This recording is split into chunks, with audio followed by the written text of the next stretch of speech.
রমজানের প্রথম ভোর, চারদিকে নীরবতা, আকাশে ফজরের আলো। মসজিদের মাইকে ভেসে আসছে সেহরির শেষ ডাক। শহরের এক কোণে থাকত রিকশাচালক করিম। অভাব তার নিত্যসঙ্গী, কিন্তু ঈমান ছিল অটুট।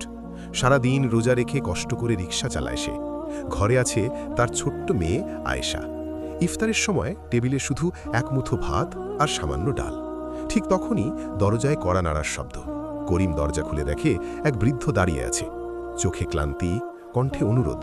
বাবা, সারাদিন কিছু খাইনি। করিম এক মুহূর্ত চুপ করে থাকে। তার চোখ চলে যায় ছোট্ট আয়েশার দিকে। আয়েশা মৃদু হেসে বলে, আব্বু, আমরা অল্প খেলেও চলবে, আল্লাহ তো দেখছেন। করিম নিঃশব্দে নিজের ইফতারের খাবারটা বৃদ্ধের হাতে তুলে দেয়। বৃদ্ধের চোখে পানি, মুখে দোয়া। সেদিন তারা অল্প খেয়ে ঘুমিয়ে পড়ে, কিন্তু তাদের হৃদয় ভরে যায় এক অদ্ভুত শান্তিতে। পরদিন সকালে করিম রিকশা নিয়ে বের হয়। এক ভদ্রলোক তাকে ডেকে দাঁড় করান। গতকাল তুমি আমার বাবাকে খাবার দিয়েছিলে, আমি সব দেখেছি। আজ থেকে তুমি আমার দোকানে কাজ করবে। করিমের চোখ ভিজে ওঠে।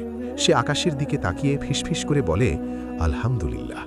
রমজান আমাদের শেখায়, দান ছোট হতে পারে, কিন্তু নিয়ত বড় হতে হবে। এক মুঠো চালও হতে পারে কারো জীবনের পরিবর্তন। এই রমজানে আপনিও দান করুন, হয়তো আপনার ছোট্ট দানই হয়ে উঠবে কারো সবচেয়ে বড় দোয়া। ভালো থাকবেন। আমাদের ভিডিওটি যদি ভালো লাগে তাহলে চ্যানেলটি সাবস্ক্রাইব করে পাশে থাকবে। ধন্যবাদ।